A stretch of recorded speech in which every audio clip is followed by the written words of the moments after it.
सबसे पहला व्यापम घोटाला, पटवारी घोटाला, नर्स घोटाला, पुलिस घोटाला। 18 साल से दिया ही नहीं पैसा, अब दे रहे हैं क्या 1000 रुपया। सफाया हो ना बीजेपी से, सफाया 18,000 कमलनाथ जी की सरकार बननी। 100% उम्मीद के साथ कहता हूँ बीजेपी आएगी, फिर आएगी। बेईमानी करे, चोरी करे, 10 रुपए दान कर दे मंदिर में, तो पाप धुल जाएंगे क्या? ऊपर ही ऊपर एरोप्लेन से चल रहे हैं, कभी साउथ अफ्रीका, कभी अमेरिका, कभी ऑस्ट्रेलिया, कभी जो बाइडेन तो कभी ट्रम्प। ट्रैक्टर है तो उसमें स्पेलिंग गलत है, मेरा फार्म नहीं भराया कि स्पेलिंग ट्रैक्टर बेचूं क्या लाडली बहना के लिए। सिंधिया परिवार का एक ही मकसद है, राजगद्दी, राजघराना और राजकारण। हमें मोदी जी में तो किसी भी कार्यकर्ता को टिकट देते इच्छावर क्षेत्र। तो मानते हैं कर्ज माफी हो रहा था? हाँ हो रहा था। एक कट्टर बीजेपी का कार्यकर्ता बोल रहा है कि कर्जा माफ हो रहा था, फिर तो मानो हो रहा था, हमारे कहने से कुछ नहीं होता। चुनावी यात्रा।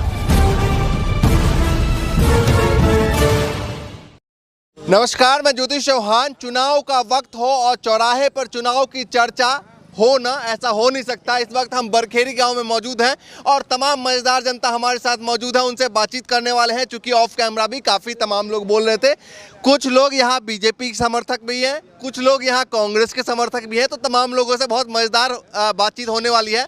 और तमाम लोग आते जाते वाले लोगों को हमने दुकानदारों को यहाँ पर इकट्ठा कर लिया है, तो तमाम लोगों से बातचीत करने में बड़ी मजेदार रहेगी बातचीत। देखिए, इस बार का जो माहौल है बेगजब माहौल है। अच्छा। और इस इछावर विधानसभा क्षेत्र में माननीय शैलेंद्र पटेल जी के पक्ष में माहौल है। अच्छा। कांग्रेस के आप कहीं से भी 10 लोगों को उठाइए, जिनका आपको नाम पता नहीं हो, मुझे नाम पता नहीं हो, और 10 में से यदि आप उनसे व्यक्तिगत भी जाकर घर में पूछेंगे तो 8 लोग आपको कांग्रेस के पक्ष में ही आएंगे। उसकी वजह क्या है? देखिए, इछावर विधानसभा क्षेत्र में क्या घटना घटी है। यहाँ पे जो विधायक है वो 7 बार से विधायक हैं। 35 साल हो गए। और इन 35 सालों में बदलाव क्या आया? उन 35 सालों में बदलाव क्या आया? देखिए, सबसे बड़ी समस्या होती है पानी की क्षेत्र में। तो इस भारत के अंदर जो किसान है, किसान अन्नदाता है, भारतीय जनता पार्टी ये कहती है कि किसानों के पक्ष में हम काम करेंगे। इछावर विधानसभा क्षेत्र में मैं पूछना चाहता हूं कि जो 110 गांव हैं, इन्होंने किसानों के पक्ष में क्या करा? देखिए, उन 110 गांव में जहां नर्मदा जी की नर्मदा पार्वती लिंक परियोजना का पानी पहुंचना चाहिए था, वो पानी आज तक नहीं पहुंचा और 110 गांव छूटे। ये यहाँ डबल इंजन, ट्रिपल इंजन की सरकार है, मोदी जी भी है, विधायक जी भी है और प्रदेश में तो सरकार है ही। तो मोदी जी कहा था कि भाई आय दुगनी हो जाएगी। यहाँ मामा जी भी पोस्टर लगा रहे कि भैया हमने किसानों के लिए ये काम किया है, वो काम किया है, बहुत सारे। देखिए, पोस्टरों में पोस्टर आप चाहे जो लगा दीजिए, लेकिन धरातल पे काम भी तो होना चाहिए। किसानों के सबसे बड़े मुद्दे आए हैं। किसानों की इस समय ऐसी दुर्दशा है, कई लोगों के रोड भी नहीं है कई क्षेत्रों में। अभी ये मोहाड़ा पांगरी वाला आप रोड देखें, यहाँ से किसान यदि अपनी फसल बेचने भी आए तो बेचारा पूरा ट्रॉली खप जाए। अच्छा, तो इस बार परिवर्तन का लग रहा है? परिवर्तन 100% परिवर्तन है। पिछली बार की तरह परिवर्तन होगा या फिर कुछ ज्यादा फासला होगा? नहीं, इस बार अंतर तो लगभग काफी आना है और इछावर विधानसभा क्षेत्र में लगभग 25 से 30 हजार से शैलेंद्र पटेल जी जीतेंगे। सिंधिया टाइप जो लोग हैं, सिंधिया जी जो आए थे उधर से इधर चले गए, अगर फिर से कांग्रेस में ऐसा कोई निकल गया फिर क्या होगा? देखिए, सिंधिया जी जैसे यदि लोग कांग्रेस में निकलेंगे तो इस बार कांग्रेस चुनाव नहीं लड़ेगी। जनता चुनाव लड़ रही है। परिवर्तन जनता के बीच में आ रहा है। जनता ऐसे लोगों के कपड़े फाड़ देगी और ऐसे सिंधिया दोबारा भविष्य में पैदा नहीं होंगे। लेकिन अब वो मान लीजिए आपके साथ है तो ठीक थे, आप बीजेपी में चले गए तो भैया गद्दार हो गए। गद्दार हो गए, वो उनकी भावना है। नहीं, आप बीजेपी में चले गए तो आप लोगों के लिए गद्दार हो गए ना। आप कह रहे हैं कि कांग्रेस में ऐसा होगा तो इस तरीके से करेंगे। नहीं, जनता का परिवर्तन है ना ये। जनता चाह रही है परिवर्तन। इससे आगे वाली पंचवर्षीय में भी जनता ने चाहा, लेकिन विधायक अपनी जगह छोड़ के बिक गए। मान लीजिए विधायक बिक गए, लेकिन इस बार जो विधायक बिक गए तो जनता जो भी है अपने क्षेत्र की, वो उन बिके हुए विधायकों के कपड़े फाड़ देगी। चलिए ठीक है, आप बताइए भाई साहब, क्या नाम है? सुरेश परमार जी। तो परमार जी, क्या माहौल इस बार दिखाई दे रहा है चुनाव को लेकर? माहौल तो साफ है, बिल्कुल क्लियर है, परिवर्तन की लहर है। अच्छा, हाँ, और परिवर्तन क्यों लगता है परिवर्तन है? मोदी जी कह रहे हैं परिवाद, है ना। अब परिवाद आपने देखा है, 35 साल से वर्मा जी भारतीय जनता पार्टी के टिकट पे चुनाव लड़ रहे हैं। आज उनके बेटे के लिए वो टिकट मांग रहे हैं, विष्णु परमार जी, वर्मा जी के लिए, सॉरी, है ना। परिवाद कहाँ खत्म हुआ? भारतीय जनता पार्टी के जवान से बूढ़े हो गए कार्यकर्ता बीजेपी के लिए काम कर रहे हैं। अगर दम है मोदी जी में तो किसी भी कार्यकर्ता को टिकट देते इछावर क्षेत्र से। दूध का दूध, पानी का पानी हो जाएगा। कहाँ दे रहे हैं? कहाँ परिवाद है? सोनिया जी के लिए परिवाद है, बीजेपी के लिए परिवाद नहीं है। भ्रष्टाचार शिवराज सिंह जी के मैं आपको गिनाता हूँ। सबसे पहला व्यापम घोटाला है ना, पटवारी घोटाला, नर्स घोटाला, पुलिस घोटाला, सारा ही घोटाला है ना। लक्ष्मीकांत शर्मा जी शांत हो गए, 80 लोगों पे केस लगा था, वो 80 लोग कहाँ गए? अंडरग्राउंड हो गए, या तो मरवा दिया गया है या गायब हो गए हैं। भ्रष्टाचार की कहानी पूरी तरह से खत्म। बीजेपी में कोई टिकट ही नहीं मांग रहा है, कोई नहीं मांग रहा। करण सिंह वर्मा ने किसी को टिकट मांगने की आज्ञा ही नहीं दी। कांग्रेस में ढेर सारे मांग रहे हैं टिकट। 35 साल से अगर विधायक हैं तो कुछ तो अच्छा काम किया होगा ना, जिसे बार बार बन रहे हैं। क्या किया? करण सिंह वर्मा जी ने तो निजी रोडे बनाए हैं। अच्छा। निजी रोड दे रहे हैं। मुझे बता दीजिए, कार्यकाल में 7 साल का मेरे चाचा जी का कार्यकाल रहा बरखड़ी पंचायत में। मैं आपको बताता हूँ कि एक पंचायत, पॉलिटिकल फैमिली से हैं। हाँ जी हाँ, मैं बिल्कुल पॉलिटिक्स से पॉलिटिकल बातचीत कर रहे हैं आप। देखो, परिवर्तन की लहर तो आपको दिख जाती है। परिवर्तन की लहर तो आपको दिख जाती है। भाई परिवर्तन तो होना चाहिए ना।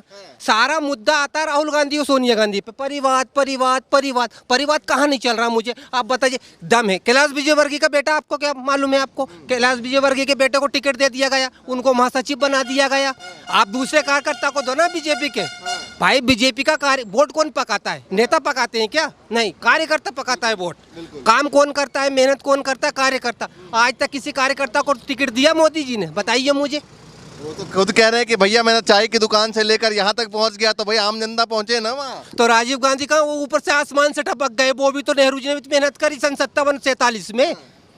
आजादी, आज देश आजाद हुआ जब नेहरू जी ने भी तो मेहनत करी, वो थोड़ी ना आसमान से टपक गए एरोप्लेन से।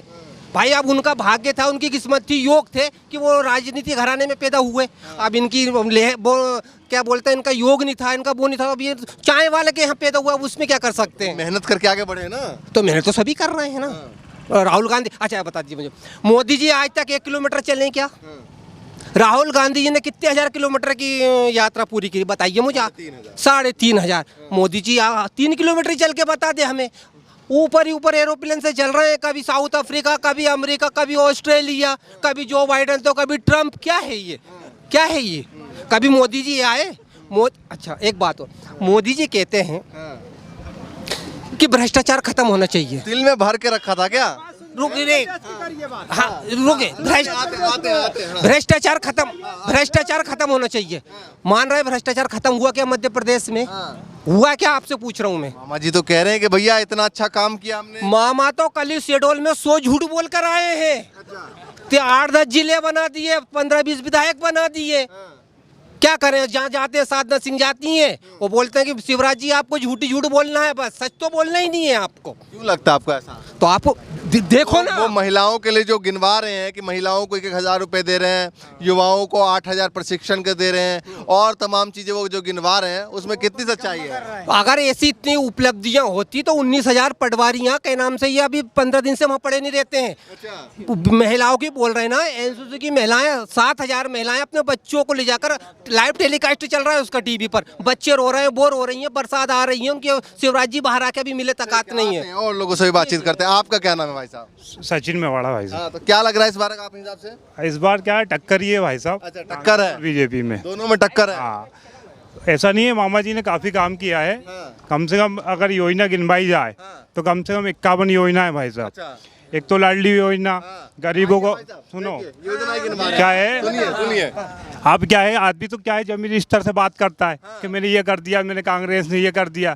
कांग्रेस इतनी अच्छी होती तो सपा नहीं होती मध्य प्रदेश से और पूरे भारत देश। मध्य प्रदेश से कहाँ सपा हो गई भैया? पिछली बार सरकार बन गई थी। तो उनके विधायक जो थे वो सारे बिकाऊ थे भाई, अपने आप बिक गए ना भाई, हमने नहीं खरीदे उनको। अच्छा, आप बीजेपी के, एक सुनिए, आप बीजेपी का समर्थन करते हैं, तो जब आप इस बात को बोलेंगे कि कांग्रेस के विधायक बिकाऊ थे, तो फिर लोग ये भी सवाल उठाएंगे बीजेपी ने खरीदा कहाँ, क्यों नहीं खरीदा, और पैसे कहाँ से आए खरीदने के? इनमें क्या हुआ, इनने बोला 10 दिन में हम कर्जा साफ कर देंगे। बेचारे किसाने देखते रहे कि हाँ कर्जा साफ होने वाला है, और ये एक दिन गिनते थे, 1 2 3 4, इनको मालूम पड़ गया 1.5 साल में सपा हो गई पूरी इनकी सरकार, इसलिए कांग्रेस ही कूद गया। एक पॉइंट अभी उलझा मन के, एक वर्मा जी, क्या नाम था उनका, नहीं जो वर्मा जी, वो बोल रहे हैं मैं भारतीय जनता पार्टी का एक वरिष्ठ कार्यकर्ता हूँ, लेकिन वो क्या बोल रहा था कि कांग्रेस की 15 साल की गवर्नमेंट में 70,000 रुपये मेरे, वो 30,000 रुपये मेरे पिताजी के, मतलब 90,000 रुपये माफ हुए हैं। आप कह रहे हैं ना कि कांग्रेस की गवर्नमेंट क्यों टूट गई, विधायक क्यों बिक गए।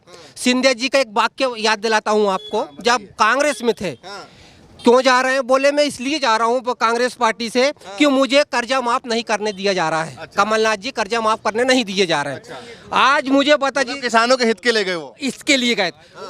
कैसे गए, जब उनको सिर्फ लालच का था केंद्र सरकार में दिल्ली की गद्दी पे बैठना। क्योंकि सिंधिया परिवार का एक ही मकसद है, राजगद्दी, राजघराना और राज करना। लेकिन फिर कांग्रेस के साथ क्यों रहे फिर इतने दिन? कौन कांग्रेस के साथ सिंधिया जी क्यों रहे फिर इतने दिन? विश्वास पात्र भाई, वो उनके पिताजी के बाद कांग्रेस में रहे, वो कभी बीजेपी में गए नहीं, लेकिन उनको अपना भविष्य नहीं दिख रहा था कांग्रेस में। आज वो बीजेपी में कार्यकर्ता बन के रह गए। कांग्रेस में क्या थे, राजा थे, वो आदेश पारी करते थे। यहाँ सुनना पड़ रहा है उन्हें। महाराज जी से अब क्या नाम से ज्योति भैया हो गए हैं, अब कुछ दिनों में ना क्या भैया होंगे पता नहीं चलेगा मुझे तो। हाँ चलिए ठीक है, आप बताइए भाई साहब, क्या माहौल है आपके हिसाब से? नहीं, माहौल तो अच्छा है सर, बीजेपी का ही आएगा, क्योंकि पलड़ा भारी है बीजेपी। नहीं, पलवा भारी है, बीजेपी ही आएगी। बीजेपी ने जन्म होते से तो मरते तक पैसा दे रहे हैं। अच्छा। और बोल रहे हैं मामा बदनाम है, कफन के भी दे रहे हैं क्या? हाँ, मरते दम तक पैसा दे रहे हैं, जन्म होते से भी और मरते दम तक। 18 साल से दिया ही नहीं पैसा, अब दे रहे हैं क्या रुपया? क्या होना है, सफाया हो या ना बीजेपी से सफाया। 18,000 कमलनाथ जी की सरकार बननी है इस बार। 1,000 रुपए दे के और 1 रुपए पेट्रोल पे धीरे से कसका दिया उनने, डीजल पे कसका दिया। जो बेईमानी करे, चोरी करे और 10 रुपए दान कर दे मंदिर में, तो पाप धुल जाएंगे क्या? आपने 15 साल जो पाप करे हैं, लाडली बहना को 1,000 दे के धोने चाहते हैं क्या? वो कह रहे हैं, हमने पूछा, कई बीजेपी के लोगों से सवाल पूछा, जैसे आप लोग कह रहे हैं कि भैया क्यों दे रहे हैं आप। वो कह रहे हैं कि जो बहना थी पहले बच्चों को देते थे, है ना, स्कूल में देते थे, जब बहना बड़ी हो गई तो उनको लगा कि भाई उनको भी देना चाहिए, तो इसलिए दे रहे हैं। जब 15 साल से बड़ी नहीं हुई, चुनाव आते ही बड़ी हो जाती है। जब तक कहाँ गई थी? रावण ने पाप करा तो उसने आखिरी में जाके पुण्य करेगा, तो कोई तीर्थ नहीं चला जाएगा। पापी पापी होता है, पाप धुपते नहीं है। हाँ बताइए। 18 साल से कहाँ गए थे लाडली बहना वाले, और 18 साल से कहाँ गए थे? लो भैया कह रहा 18 साल से कहाँ गए थे, चुनाव के आखिरी वक्त में क्यों याद आए? लाडली लक्ष्मी योजना उन्होंने पहले भी चलाई, गरीब लोगों को भी अनाज दिया। पहले लाल गेहूं मिलते थे कांग्रेस सरकार में, अब तो गेहूं भी अच्छे मिल रहे हैं। पहले लाल गेहूं मिल रहे थे, पहले कांग्रेस सरकार में लाल गेहूं साहब उसे खाने तो चावल मिल रहे हैं ना, गेहूं तो खत्म ही कर दी। 1 किलो गेहूं दे रहे हैं, 4 किलो चावल दे रहे हैं।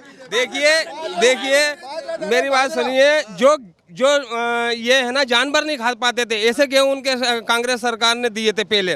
और बीजेपी के आते ही आज ऐसे गेहूं दे रहे हैं कि बिल्कुल। जब भी फसल आती है तो आयात रोक दिया जाता है किसानों को घाटे के लिए। आज प्याज किसके पास है?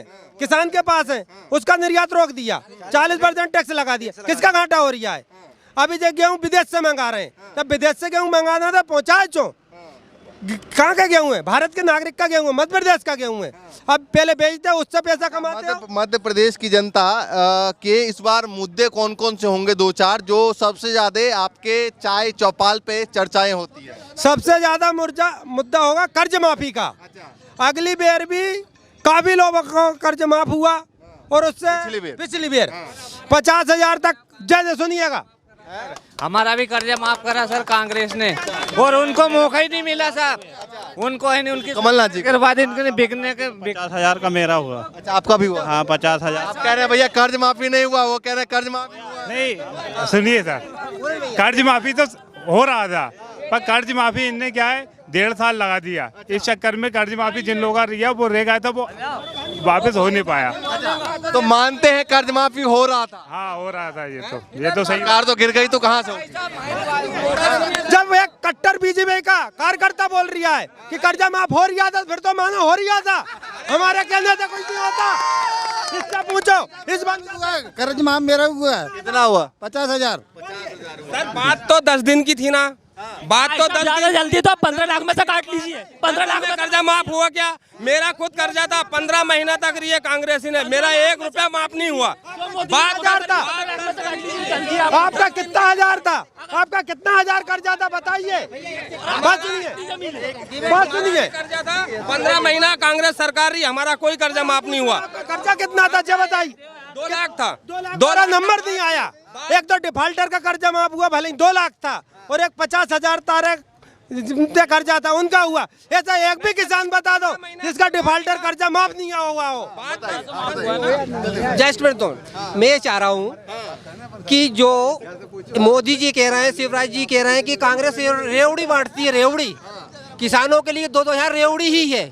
मुद्दा किसानों का ये है कि किसानों को उनके जो फसल है उस पे आज 2,200 रुपये MSP है, उसको मोदी जी और शिवराज जी से मिलकर 3,000 कर दे। 2,000 रुपये नहीं चाहिए किसानों को, उनके अनाज का सही दाम चाहिए। टमाटर जब किसानों के पास थे ऊपर भाव गए तो टमाटर के भाव गिरा दिए गए। प्याज पे 40% टैक्स लगा दिया गया। आज किसानों के पास प्याज है, मेहनत क्या होती है उन लोगों को नहीं मालूम, हम लोगों को मालूम। फिर क्या है? अच्छा सुनिए, लाडली बहना का मैं कहता हूँ इतना जाने में 10% आदमी को लाभ आज भी नहीं मिल रही है। वो ट्रैक्टर है तो उसमें स्पेलिंग गलत है, मेरा फार्म नहीं भराया कि स्पेलिंग ट्रैक्टर बेचूं क्या लाडली बहना के लिए? और लाडली बहना कहती है फार्म भरो। अच्छी सर्विस करवाना चाहता हूँ इन लोगों की। भारतीय जनता पार्टी से हूँ। कार्यकर्ता है? हाँ जी, कार्यकर्ता हूँ और सरपंच प्रतिनिधि हूँ फिलहाल। और ये लोग खाए खसम की गाय बीरा का वाला हाल कर रहे हैं, है ना। एक बार समझाइए। 40 एकड़ के कांग्रेस किसानों का सर्वे कराया जाए तो ये जितने यहाँ बोल रहे हैं पूरे गरीबी रेखा के परमिट के योग्य नहीं है। फिर भी गरीबी रेखा के परमिट बना के सरकार को लूट भी रहे हैं और ऊपर से बदनाम भी कर रहे हैं। सरकारी जमीन पे कब्जा कर करके बैठे हैं और फिर भी जो है इनका तरीका जो है सरकार को बदनाम करने का है। जवाब लेते हैं। भाई साहब ये कह रहे हैं कि भैया गरीबी रेखा से नीचे नहीं है, सरकार को लूट खसोट के खा भी रहे हैं और उनके गुण गा भी नहीं रहे। बिल्कुल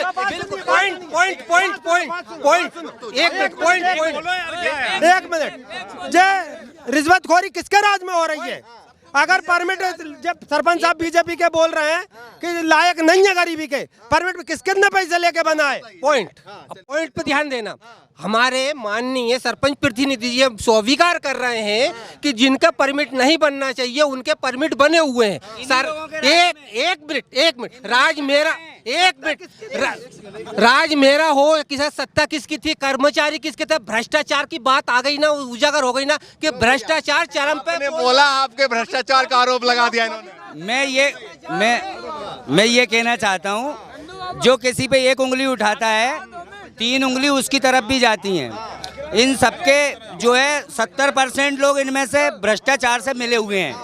ये जो आदमी खुद भ्रष्टाचार से मिला हुआ होता है वही दूसरे पे कीचड़, मतलब मानते हैं कांग्रेस मिली हुई है।